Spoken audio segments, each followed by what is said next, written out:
गंदम स्कैंडल की तहकीकात जारी। हुकूमत का गंदम बहरान पैदा करने वालों का एहतसाब करने का फैसला। नवाज शरीफ ने गंदम स्कैंडल पर वज़ीर आज़म को आज लाहौर बुला लिया। पंजाब हुकूमत गंदम खरीदने या ना खरीदने का फैसला करेगी। किसानों से गंदम कैसे खरीदे, मुख्तलिफ ऑप्शन ज़ेरे गौर। किसानों को 500 अरब रुपए के किसान कार्ड देने की ऑप्शन भी ज़ेरे गौर। नवाज शरीफ की किसानों को किसान कार्ड जल्द जारी करने की हिदायत। इजलास में निगरान हुकूमत के दौर में गंदम की दरामदगी पहले और मंजूरी बाद में दिए जाने की भी गूंज। नवाज शरीफ को इजलास में ब्रीफिंग दी गई कि गंदम लाने वाला बहरी जहाज 25 रोज के बजाय 7 रोज में पाकिस्तान पहुंचा। पंजाब में गंदम की खरीदारी के हवाले से बहरानी कैफियत। नून लीग की क़यादत का आज मॉडल टाउन में अहम इजलास। पार्टी कायद नवाज शरीफ और वज़ीर आज़म शहबाज शरीफ शरीक होंगे। वज़ीर आला पंजाब मरीम नवाज और दीगर कायदीन भी शरीक होंगे। गंदम की खरीदारी के मामले पर पार्टी कायदीन को ब्रीफिंग दी जाएगी। मुस्लिम लीग नून की सेंट्रल एग्जीक्यूटिव कमेटी और सेंट्रल मजलिस आमला के इजलास 11 मई को तलब। वज़ीर आज़म शहबाज शरीफ नून लीग की सदारत के लिए नवाज शरीफ को नामजद करेंगे।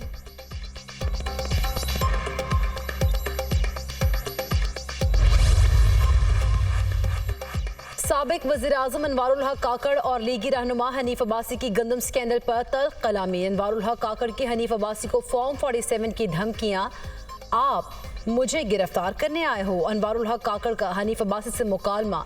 हनीफ अब्बासी ने जवाब दिया, मैंने प्रोग्राम में हक बयान किया। अनवारुल हक काकड़ ने कहा, मैंने पूछा कि हनीफ अब्बासी कौन है। अगर मैंने फॉर्म 47 की बात की तो आप और नून लीग मुंह छुपाते फिरेंगे। पाकिस्तान का पहला सैटेलाइट मिशन चांद पर रवाना। आईक्यूब कमर चीन के हेनान स्पेस लॉन्च साइट से खला में भेजा गया। आईक्यूब क्यू 2 ऑप्टिकल कैमरास से लेस है। आईक्यूब कमर 5 रोज में चांद के मदार में पहुंचकर तस्वीर भेजेगा। पाकिस्तान चांद के मदार में सैटेलाइट भेजने वाला दुनिया का 6ठा मुल्क बन गया। सैटेलाइट लॉन्च साइट पर पाकिस्तान का कौमी तराना पढ़ा गया। आईक्यूब कमर की रवानगी पर पाकिस्तान जिंदाबाद के नारे। आईक्यूब कमर 3 से 6 माह के दौरान चांद के गिर्द चक्कर लगाएगा। चांद के मौसम, जमीन और मकनातीसी मैदान से मुतालिक अहम मालूमात मिलेंगी। मिशन जनूबी कुतुब से मिट्टी के ज़र्रात और चट्टानों की तस्वीर लेगा। 7 किलो वजनी आईक्यूब कमर की तैयारी में 2 साल लगे। आईक्यूब कमर का डेटा ट्रांसफर रेट 1 किलोबाइट फी सेकंड होगा। टेस्टिंग और काबिलियत के मरहले से कामयाबी से गुजरने के बाद आईक्यूब क्यू को चीन के चैंग 6 मिशन के साथ मुंसलिक कर दिया जाएगा।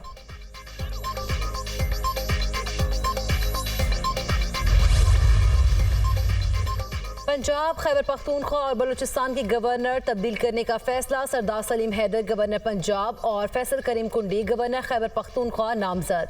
फैसल करीम कुंडी की हल्फ बर्दारी की तकरीब आज गवर्नर हाउस पेशावर में होगी। नून लीग ने शेख जाफर मंदोखेल को गवर्नर बलूचिस्तान बनाने की मंजूरी दे दी। Chairman peoples party Bilawal Bhutto Zardari की ज़ेरे सदारत इजलास। पीपल्स पार्टी रहनुमाओं ने गवर्नर पंजाब और केपी के नामों पर मुशावरत की।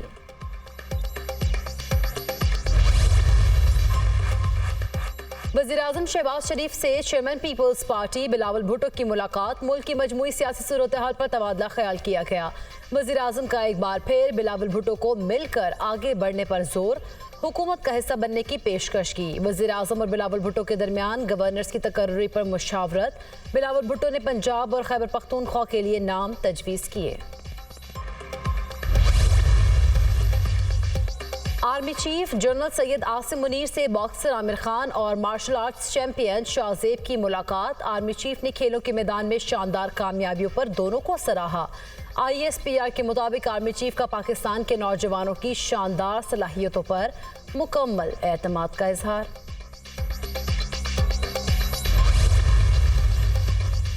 जुडिशल कमीशन का जजेस की तकर्रियां मौजूदा रूल्स के तहत करने पर इत्तफाक। जजेस की तकर्री पर ताखीर नहीं होनी चाहिए। चीफ जस्टिस काजी फायजीसा की सेरे सदारत जुडिशल कमीशन के इजलास का अलामिया जारी। वफाकी हुकूमत आइन के आर्टिकल 175A में तरमीम पर गौर कर रही है। मुजव्वज़ा तरमीम के जरिए जुडिशल कमीशन की साख तब्दील हो सकती है। वफाकी वज़ीर कानून आज़म नज़ीर तारड़ की दरख्वास्त पर इजलास गैर मुअय्यना मुद्दत के लिए मुलतवी। पार्लिमानी कमेटी बराए जजेस तकर्री की तश्कील नौ भी कर दी गई। सेनेटर फारूक एच नाइक, अनूशे रहमान, हामिद खान और सेनेटर मोहसिन अजीज कमेटी का हिस्सा होंगे। वज़ीर दिफा ख्वाजा आसिफ, शाजिया मरी, लतीफ़ खोसा और अली मोहम्मद खान भी कमेटी में शामिल। बरतानिया के बल्दियाती इंतखाबात में हुक्मरान कंजर्वेटिव पार्टी को बदतरीन शिकस्त, अपोजिशन लेबर पार्टी ने मैदान मार लिया। अब तक लेबर पार्टी 1026 नशिस्तों के साथ पहले नंबर पर, लिबरल डेमोक्रेट्स का 505 नशिस्तों के साथ दूसरा नंबर, कंजर्वेटिव पार्टी का 479 नशिस्तों के साथ तीसरा नंबर है। 224 आज़ाद उम्मीदवार भी कामयाब। वज़ीर आज़म ऋषि सुनक के हल्के में भी कंजर्वेटिव पार्टी हार गई। अपने गढ़ ब्रैडफोर्ड में भी लेबर पार्टी को आज़ाद उम्मीदवारों के हाथों शिकस्त। बरतानवी वज़ीर आज़म ऋषि सुनक बल्दियाती इलेक्शन में शिकस्त पर मायूस, कहते हैं मेहनती और काम करने वाले काउंसलर खोना अफसोस की बात है। Labour Party leader sir Keir Starmer ने कहा, नताइज से कंजर्वेटिव पार्टी को वाज़ेह पैगाम मिला है कि बरतानिया की आवाम ऋषि सुनक और उनकी नाकिस पॉलिसी से तंग आ चुके हैं।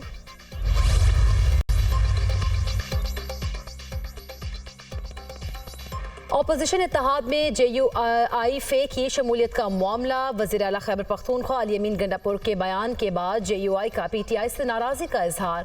मौलाना फजल रहमान ने पार्टी रहनुमाओं को PTI से फिलहाल रब्ता न करने की हिदायत कर दी। JUI को तहरीक इंसाफ की ज़रूरत नहीं, हम अलग तहरीक चलाएंगे। PTI के जो लोग बात और राब्ते करते हैं उनके पास मैंडेट होता ही नहीं। ज़राए JUI।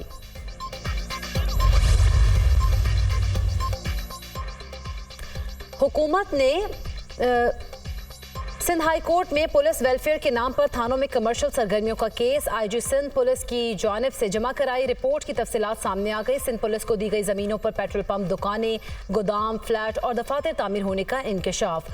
अदालत का पुलिस को फौरी कारोबारी सरगर्मियाँ ख़त्म करने का हुक्म। दुकानदारों ने नोटिस के खिलाफ सुप्रीम कोर्ट से रुजू किया था। सुप्रीम कोर्ट ने सिंध हाई कोर्ट को तमाम फ़रीक़ैन को सुनकर मामले का जायज़ा लेने का हुक्म दिया था। हुकूमत ने FIA साइबर विंग की जगह नई एजेंसी NCCIA बना दी। साइबर क्राइम की रोकथाम के लिए national cyber crime investigation agency काम करेगी। नोटिफिकेशन जारी। FIA cyber crime investigation wing के इख्तियारात ख़त्म कर दिए गए। FIA साइबर क्राइम्स की तमाम इंक्वायरियाँ, तहकीकात, असासाजात एजेंसी के सपोर्ट कर दिए गए। वफाकी हुकूमत ने NCCIA के कवानीन भी बना दिए हैं। National cyber crime investigation agency वजारत दाखिला के मातहत अलग से अथॉरिटी होगी। NCCIA का सरबरा डायरेक्टर जनरल होगा। डायरेक्टर जनरल कम अज़ कम ग्रेड 21 और 63 साल से ज़ायद उम्र का ना हो।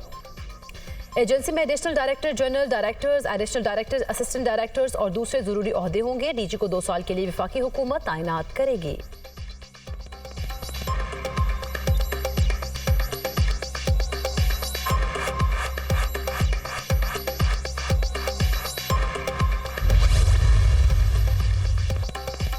फरज शहजादी के बच्चों का नाम पासपोर्ट कंट्रोल लिस्ट से निकालने का तफसीली फैसला जारी। लाहौर हाई कोर्ट के जस्टिस अनवारुल हक पन्नू की सरबराही में 2 रुकनी बेंच ने अपील का फैसला जारी किया। सरकारी वकील बच्चों के नाम PCL लिस्ट में रखने के हवाले से अदालत को मुतमईन करने में नाकाम रहा। बच्चों की वालिदा फरज शहजादी समेत दीगर पर एंटी करप्शन ने मुकदमा दर्ज किया।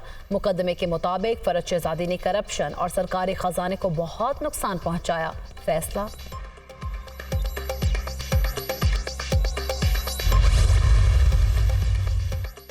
इस्लामाबाद, रावलपिंडी, लाहौर, मरी, गलियात में आज बारिश की पेशगोई। खैबर पख्तूनख्वा के मुख्तलिफ इलाकों में भी बादल बरसने का इम्कान। कश्मीर और गिलगित बल्तिस्तान में भी बारिश की तवक्को है। सिंध के बेशतर अजला में मौसम गर्म और खुश्क रहेगा।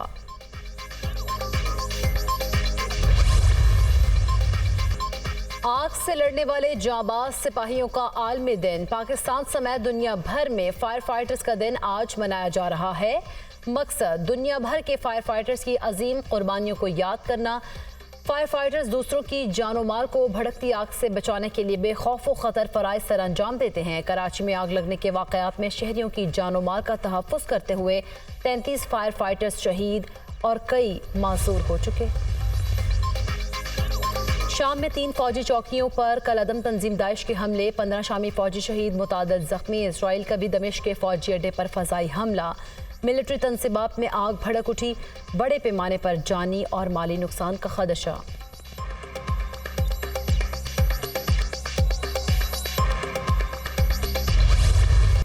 गजा में काबिज से होनी अफवाज की वहशियाना कार्रवाइयाँ जारी। रफा, नसरात, बीरुल बलाह और खान यूनस के अतराफ में हमले। 4 बच्चों समेत 26 फ़लस्तीनी शहीद, इकामत ज़ख्मी हो गए। शहदा की मजमूई तादाद 34,596 हो गई। 77,816 जख्मी हैं। अल-कसाम ब्रिगेड्स के जवाबी वार जनूबी लबनान से हमला करके इजरायली तनसीबात को निशाना बनाया। इस्माइल हानिया का मिस्ट्री इंटेलिजेंस चीफ अब्बास कामिल से टेलीफोनिक रब्ता। इसराइल के हमलों के खात्मे के हवाले से होने वाले मुज़ाकरात पर तबादला ख्याल। अमरीकी खुफिया एजेंसी के सरबराह विलियम बर्न्स और हमास का वफ़द मुज़ाकरात के लिए मिस्र पहुँच गया। बातचीत में मिस्री और कतरी हुकाम भी शरीक होंगे।